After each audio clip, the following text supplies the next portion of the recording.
Heyo, Chris, Liege of Games, Kickstarter, Peddler. Yeah, I saw that Reddit thread.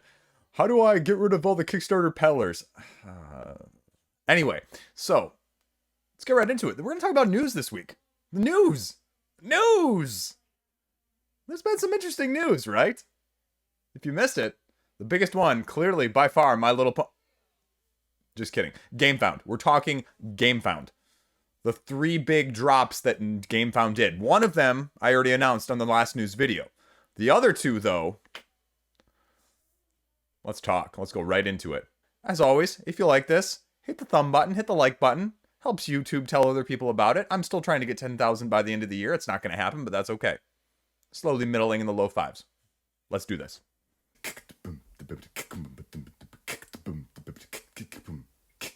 Look, the one that has gotten by far and away the most attention, at least I've seen on the gossip circles, is Castles in Burgundy, the special edition reprint by Awakened Realms. In combination with Ravensburger, we are seeing a 3rd iteration of this game. Now, again, it was due for a reprint. You know, the original game, which is ranked like 15, 16 on Board Game Geek, had some issues in terms of availability. Something along the lines of 8 expansions that were, some of them, very, very hard to get out of print. And so the 2019 reprint of this gave a lot of people access to those expansions because they were all included. Now, again, people didn't like some of the artwork and they didn't like the picture that it painted from that aspect, but the price point couldn't be beat. And it was relatively successful. I mean, I didn't hear people shouting it from the rooftops, but I think people were relatively happy with it.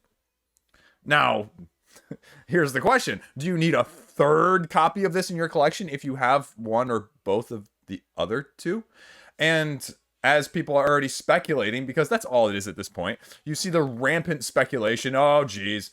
Awakened Realms, they're going to add miniatures to this thing, and it's going to be, oh, look at that castle, that's just way over the top, and it's going to, I got Polygon talking about deluxe luxury board games are finally here, as if they missed the last 10 years on crowdfunding. But, yeah, I mean, it's a luxury version of this game. That's what it's going to be. It's pretty to look at least the box cover. As someone who hasn't had a whole lot of interest in this in the first place, is this maybe going to make me go pick up one of the other ones in the secondary market and consider trying it as sort of a dice worker placement? Because you've heard me say dice worker placement intrigue me, as I'm staring at the copy of Encyclopedia that I just recently received this weekend, behind the camera right now, staring at me lovingly. There's already nearly 22,000 people following this campaign. Look, I'll add myself right there because, it's a euro. I mean, I guess I'm more shocked that people are clamoring and putting up such a fuss over this when they haven't put up such a fuss on all the other deluxeifications that have come the way of the euro game on crowdfunding in the past half decade. Because it seems like the people who never have a problem with the deluxeifications then justifying it on Darwin's Journey or anything else that's come out in the last 5 years in that sense are now shouting, raising arms because it's Awakened Realms. Not because necessarily anything else. Again, this is a very well-known game. Smooth, elegant, core so special, Rado, Tom Vassell quote up there. Improved version, beautified. Okay, they're flat out saying we're just making it better looking. Okay, great. Improved version though. Improved. How are you going to improve? I mean, that's dangerous wording territory, to be frank. Easier gameplay, more readability. I mean, I like this. This makes it a very attractive game because you had plenty of people that even were shouting this game from the rooftop in the past saying this is an ugly game and it should use a reprint. And so, well, now you're getting it, but you're still going to complain. Now, again, you're going to get bigger tiles and you're going to get a little bit better graphical scheme. I could use some more graphical scheme knowledge on my thumbnails. But again, I mean, it's going to be beautiful. And you get your deluxe metal coins, folks. That's awesome, too. Campaign full of surprises. I'm not sure, again, what stretch goals you could put with this, apart from more deluxeifications, which I guess I would also argue that they're not going to be stretch goals, because they're already pre-planned. But do you really need another copy? I started shouting this from the rooftops when Bezier started doing this with Suburbia, and then Castles of the Mad King Ludwig. You're going to see more and more reprints, just like on the Hollywood film side of things or the TV side of things. Why come up with a new idea when we can just make this one prettier and make much more money, because luxuries are becoming more luxurious. So that's number one. Number two sort of fell along the wayside here, but don't be fooled. No less popular. I mean, it's already at almost 20,000 people following it. A standalone expansion to Tainted Grail called Kings of Ruin. 3 new characters here that you're going to be able to discover the secrets of. Standalone, so you don't have to have the first one. I wonder how many Easter eggs there are going to be comparatively to the first one. It's got more of an Elden Ring-esque vibe just by this picture. I mean, it gives me that. So I don't know if that's intentional. I don't know if that's just coincidence at this point. But we're going to see what else they do with this, which is, again, interesting that they're going back, and we'll stay with that for the third one here in a second, going back to something that has garnered them attention in the past. We saw it with Nemesis and Nemesis Lockdown. Now we're seeing it with Tainted Grail and Tainted Grail Kings of Ruin. The question is going to be, like with many of the past previous projects, is what's going to be the scope? Is the scope of this going to be less than the scope of the original? And I have to argue that yes, and I would have to argue that that was probably better when you did Nemesis Lockdown. Because when I think of Nemesis and you ask people Nemesis, people aren't like, oh yeah, Nemesis with all those expansions that just made it so awesome. People are like, oh yeah, Nemesis, I'd play it with the base game and probably the base game alone over everything else. And that's kind of more-ish, the route they went with Lockdown. Not nearly to the extent. And so I have to wonder, with this as a new standalone story, with new characters, self-contained entry, basing it off the previous 150 hours of content for Tainted Grail, again, my worry is, if I've got Tainted Grail still sitting on my shelf, if I haven't completed Tainted Grail, if I haven't started Tainted Grail, I'm not talking about myself, obviously, but if you were, say, one of those people, are you better off selling it at cost right now and waiting for this one? Because this is going to be a 1.5 version? Because contrary to Castles of Burgundy, which I don't think you can probably improve upon the actual gameplay, could you improve on the actual gameplay of this? Absolutely. Absolutely. And not that this was a bad game, but yeah.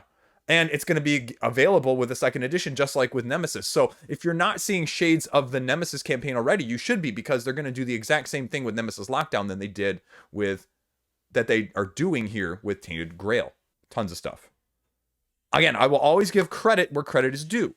At least on this side of things, Awakened Realms has always split the miniatures from the actual gameplay. They've given you the extra miniatures, whether it was this or even the more recent ISS Vanguard. Now, I would doubt whatever they're going to do here, it's going to be all bundled in. Most of it, I would assume.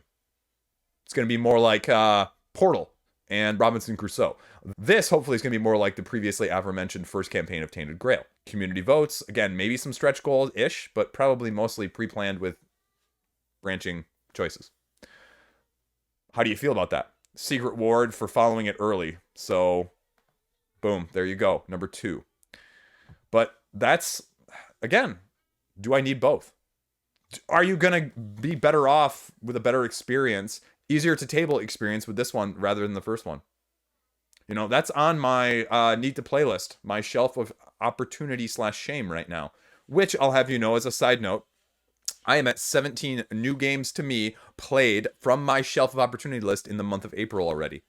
So I'll have you know, my list is seriously dwindling, and that is my big goal for 2022, and I challenge you to do the same thing. Anyway, speaking of going backwards again, Awakened Realms has also announced they're going to do a Great Wall reprint, which was, again, a venture outside of their usual comfort zone of the miniature heavy. Now, again, it was miniature heavy, but you could also get a meeple level pledge as a worker placement game, but this was solo, co-op, or competitive.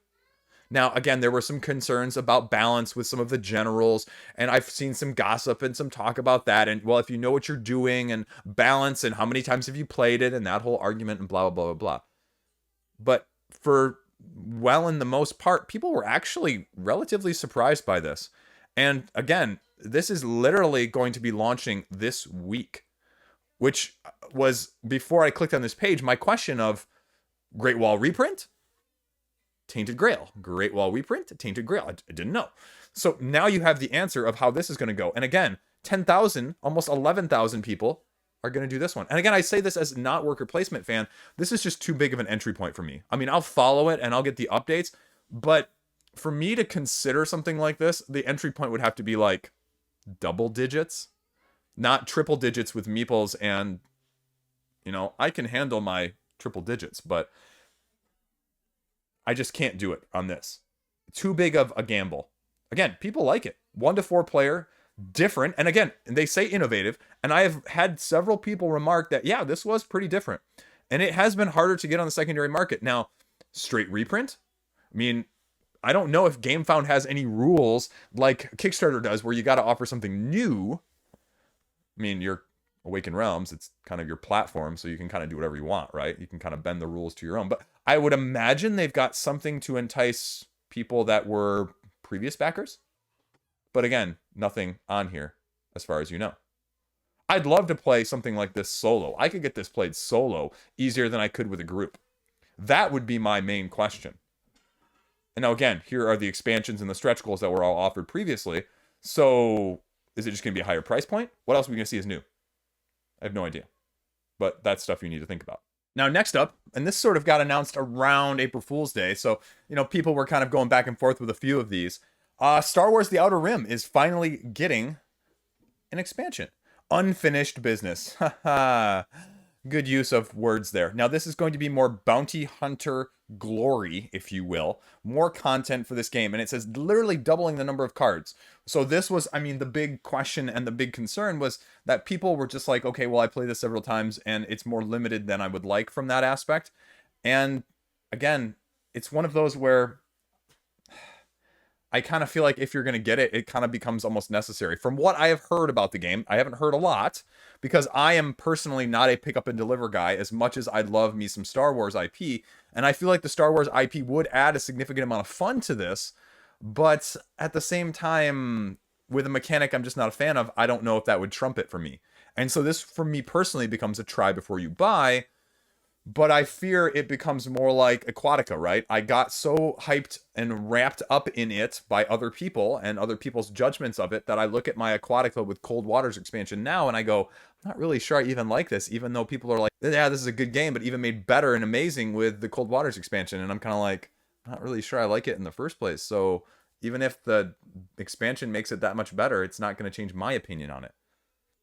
So again, core worlds, they're adding new things here, new end caps, new planets, new and familiar faces along here, and iconic characters that you're going to, you know, be able to interact with, but also play as. Now you can play as Chewbacca, Dengar, and Hera Syndulla, and a little bit of Cade Bane if you're of that fan. So gain the likes of Han Solo and Boba Fett as crew. New ways to play. So I mean, again, they're adding a whole other aspect of this game. And so again, I would imagine that it's going to be really good. I imagine that's going to make the game much, much better. But is it going to change the game for people that don't like it in the first place? Probably not. So just something to be aware of. Now, again, interesting timing. If you're not familiar with the video game, RuneScape is making its way to the tabletop. Now, again, as one of those video game coming to tabletop ports that I always shout out about, I don't even know how you do this one. I'm assuming some sort of dungeon crawl-esque, especially with the aforementioned Steamforged Games being the one doing it, because that seems to be their bread and butter of type of game, if you will. Now, again, not all of those, but they're more hack and slash crawls, you know, miniatures on a map, move around, you know, that sort of game, whether that's Devil May Cry, Resident Evil, Dark Souls, even Horizon Zero Dawn. I mean, they all share a very similar aspect in that degree. Now, this is old school. Now, somehow, you know, it's still staying around. It's sort of made a little bit of a resurgence in the past couple of years, I think, in terms of nostalgia and people, you know, just never tiring of it in the first place. But I have no idea what the audience for something like this is on the video game porting over to tabletop side. Is it a major IP grab? Are people going to follow it over? I have no idea, but Steamforged is going to try it out, and so we're going to see. This was sort of a joke that went on April 1st as well. Plan B Games put out a picture of Great Western Trail, the Golem edition, and it was one of those jokes where all of a sudden people were like, hey, can we actually get that? And then it's just kind of been out there, right? I don't know. It's kind of a cool concept. The Golem edition is much better to look at for Century. And despite them saying in the get-go, when the Golem edition came out for the original, they said they're never going to make the subsequent two, I believe the Eastern and the World versions in Golem. And yet, guess what happened? They did. Because it was cash sitting on the table. Now, this is just going to be an April Fool's joke, but would anybody really be surprised if they actually did this? Because you know people would pick this up. You know that they would. I mean, it sort of reminds me of what, speaking of, Fantasy Flight Games has done over the past couple of years when they announce things. They announce things, but then they actually turn out to be true products. Like the Arkham Horror LCG card game. They had the cat expansion deck. They had the dog expansion deck. I don't remember the names. You guys can fill me in the comment section.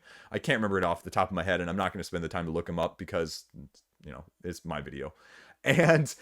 But then this year they announced Spider-Pam, you know, from the actual Spider-Verse, but they're giving him his own Marvel Champions expansion pack, and it's completely legit. So are we going to eventually see companies do this sort of thing? Because, again, people will pay for this. And I wouldn't be surprised if you start to see more. And that's why also I wanted to talk about it. You know what? Let's just go right back over to Fantasy Flight Games, because apparently I haven't had enough talking about them in this video. You'd think I was a shill, but no, I'm just a peddler. This is the latest expansion, which people are super psyched about. I've never played Cosmic Encounter. I have no really interest in it from a more social meta-esque game, especially better at higher player counts. I understand it. I know why people like it, but it's never really appealed to me. Now, all of a sudden, they just announced, literally in the past week, Cosmic Encounter, the Odyssey. And again, if you can't read the fine print there, campaign expansion, because everything needs a campaign.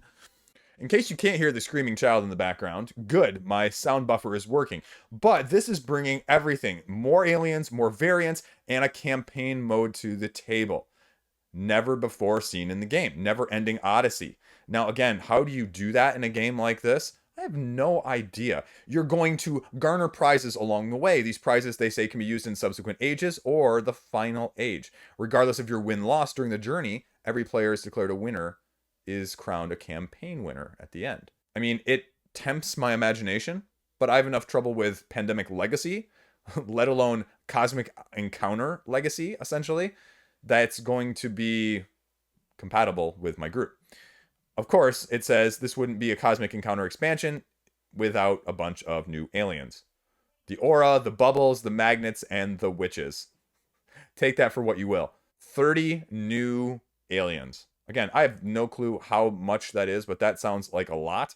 And they say there are 12 alternate timeline aliens as well. Now that's kind of cool. Going back and giving a new spin on some of the previous aliens that they put out. I would argue that you play it just with the base game in this, and you'd probably be just fine by yourself. But again, that's me as a non-Cosmic Encounter person trying to interpret what they're putting out. So you can let me know in the comment section how excited you should be or not for this. The other big announcement on Board Game Geek this past week, and we'll sort of use this as a segue to get over to the hotness and what's going on with that. Agricola is getting an anniversary box, the 15-year box, the Rosenberg smash hit. And opinions are a little bit mixed, going back to Castles of Burgundy. The aesthetic is not necessarily what people were super excited about. It rose on the hotness, and now it's completely off the hotness at the time of me filming this. Why are people not also as excited as you may think? Because it's only coming with 2 other promo decks and the 5 to 6 player expansion. None of the big L decks, which have been more of the harder to find commodities and the much more sought after commodities for the game. And although it's saying it's going to offer a deluxe insert to allow for faster setup and teardown, that wasn't what exactly people were interested in. They wanted some of the harder decks that were really, really difficult to get. And now, interestingly enough, take this for what you will, you go over to the Board Game Geek page, and it says here, no, you don't have all the L decks yet, ... So you might be able to get them, but it's going to again cost you a pretty arm and a pretty leg later. So take that for what you will. I believe that they were planning this maybe Essen this year. I don't know if there's actually a release date here, but even on the website from Lookout Spiel, They don't really give anything more than what's on the Board Game Geek page. And I guess it comes with comes with Farmers of the Moor, or is either compatible with it, something like that. I can't remember exactly what they said on some of the forums, but is that going to make you pick it up if you haven't picked it up? Is that going to make you more interested, or are you going to wait again and see where those other decks fall in? Interesting test point.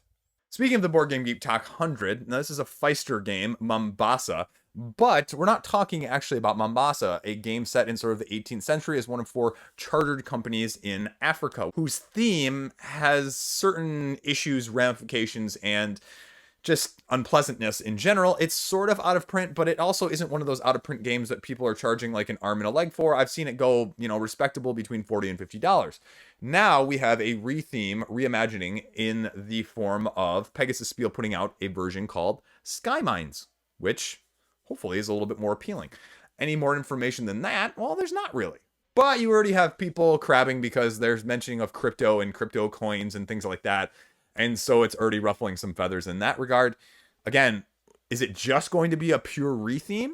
Are we going to see mechanical differences? Mombasa has an expansion that is slightly harder to get than the base game itself. Is it going to be incorporated in? We're seeing a lot of this now. I mean, literally, I spent half the video talking about reimaginings, rethemes, or reimplementations. So don't expect this to stop anytime soon. I feel like you could just roll a random die. Oh, actually, let me pull this out for a second. I have this 120-sided die, legit, totally balanced. It's the largest die you can get that's completely balanced in that size. Math has shown us that. Don't look at me for that, but you can Google it. You could just roll this die, and you could see what number it was on the Board Game Geek and see what game it was, and possibly get a retheme or a reprint. I mean, that's how common nowadays it feels. So, speaking of that, we're just going to stay with that theme. Arcs. Collapse and Conflict in the Void. It finally has a Board Game Geek description page. This game is probably slowly climbing to the very top of my wants, hot list, wish list, because it's an easier get to the table oath, essentially, is what they're saying, set in space. Set over minier games, not mini, but you know what I'm saying, shorter-ish length games, and it's more of a self-contained, ish story in that sense. Now, with an hour-long playtime from what they have said, that's super intriguing. Plus, the aesthetic is super appealing as well, and I say that as a big fan of Oath. Now, if you go over the forums, you can get more than my vague description, which several of you have railed on in the comments section. Look, micro-campaign game, 1 to 3 sessions to finish. So not even 4, like I was mentioning. Abridged campaigns that might even only take 2 or even 1 session. 1 to 2 hours, depending on experience. You can play through all 3 acts in a single session if you're really experienced. But you can also save it. You start off as small spacefaring societies, making up a decrepit empire. You're going to be given vast consequences and decisions that you're going to have to make. Do you fly to the outer systems before an invasion? Do you offer sanctuary to refugees? It's going to determine the scope of the game that follows. And they say if Root offered a snapshot in time of different asymmetric positions, Arc shows you how those positions emerge and how they change further over a longer time period. Cole is saying flat out he's trying to make this game a more approachable version of things like John Company and Oath, period. If that doesn't excite you, well, that's okay, because everyone has things that excite them differently. But it excites me a lot. Now, they do say, compared to Oath, this is going to have beginnings and endings, whereas Oath is, continually playable, sort of ongoing, even after and between sessions. So there's going to be more designer diaries that he's going to be putting out here, but this is the first one. You can check it out over on the forums. Now, this game has been on my wish list for a while, too. This is Quest for El Dorado. Why is this one on the Hotness, though, right now? It's because of this art right here that you're seeing that I'm presenting to you. Vincent Dutrait is putting out a new edition that is themed. That's the whole, theme of this video. And people are really loving it. Now, the problem is it's only been released really in Europe, and you've had people importing it over to North America. And the big question, though, was I saw a couple people like selling the new edition or holding off on buying the new edition because they were like, well, I don't want my editions not to match, right? It's got like 3 expansions. I can't hold 3 fingers up while holding that 120-sided die, whose art style is, the old style. But now they have officially confirmed in the forums of this Nizia Classic that all 3 of those expansions will be coming with the new art style as well. So I think one of them is actually already even out. So I've seen a couple people comment that they've imported it, but it's going to cost you, like I've seen with several other games I've thought about importing, like Bad Company or one or two of the wooden abstracts. It's going to cost you $40 to $50 for the game and another $30 or $40 just to ship it over from Europe to North America right now. And so is that palatable, or is it more palatable to wait? And there's not really any gameplay difference, I don't think. So you're just getting, again, a prettier version. Do you need a prettier version? Again, another theme of this video. Small interruption by the small 1.5-year-old. He wanted to see the 120-sided die.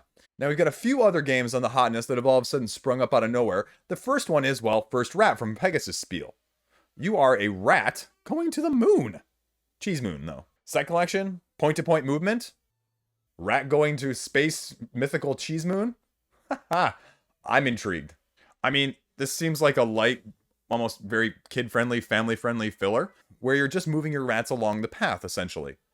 If you move one rat, you can move it anywhere from like 1 to 5 spaces. If you move multiple rats, your space that you can move is limited more to 1 to 3. Now, you can't end up on a similar space as your own, but if you end up on spaces that are occupied by other people's rats, you're going to have to pay them a ransom of cheese.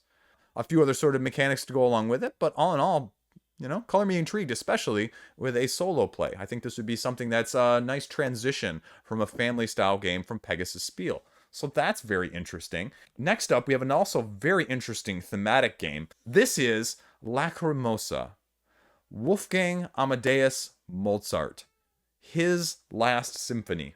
You are trying to complete it, called The Requiem. And this is from Devere. You may recognize Devere from Bitoku as their most recent hit. Now, this is not straight up worker placement, though. The two main mechanisms on the Board Game Geek page that are listed right now are deck construction and open drafting. That makes me very intrigued. I thought this was going to be a heavy worker placement game along the lines of Bitoku when I first saw it on the Hotness. If you go over to the description, though, again, very, very interesting. The Lacrimosa movement of his opus Requiem, hence the name of the game. You are one of his sponsors trying to meet his widow to participate in the funding of those works. Now here is the most interesting aspect. During the game, you're going to be playing two different timelines, the present and the past. The present, you commission the missing parts to complete it, and you're playing over 5 epochs, or contributing to buying new compositions that you can either sell or exhibit on his various journeys to becoming who he was. To get the resources that you need to support him along the way, you're going to have a hand of cards that's going to be limited. That improves, though, as you go along. Again, I'm super interested in this description. It reminds me of like almost an anachrony in a deck construction building-esque way. So I've got my subscription, as you can see here, already clicked. Now, a few others on this list are going to be more from recency bias, in a good way. First up, we have Bards, the other aforementioned Steamforged Games game, the RPG D&D-like dungeon crawl that is being delivered to backers, and people seem to be relatively happy with it. And again, sort of as a more simple, straightforward game, but again, doing a few things differently, as I talked about when I mentioned it when it was crowdfunding. Just seems solid. They've got a few other roguelike experiences thrown in there, and again, people seem to be clamoring for it on the secondary market, so we'll see how it stands up to the test of time compared to other dungeon crawls. The other one that's been recently delivering, Planet Unknown, 1 to 6 player polyomino route delivery style game. You are building your own best planet. You're trying to cover your planet and trying to build the best engine along the way. Every time you place a tile, though, something's going to trigger. Sometimes it's good. Sometimes you can see here, whoops, that's a meteor, and that's going to make it harder for you to develop. So again, this is one that's intriguing to me. I passed on this when it was on crowdfunding the first time. I'm probably going to give it a look-see now that it's being delivered and see how people feel about it. And maybe, you know, again, try and trade for it at some point. But that's why it's on the Hotness. Okay, that's it.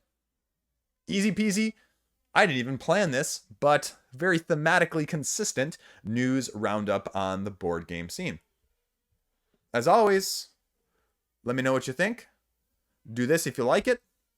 Thanks for watching in the first place. Sorry about the background noise if there was some. I got 7 kids in my house right now, and it's been a heck of a day. So, a little bit of everything. And the 1.5-year-old's been coming in and out, looking for this and just looking to chill. So that's all I got. Hopefully your Monday goes better than what I'm assuming mine is going to look like. But that's okay. Another week.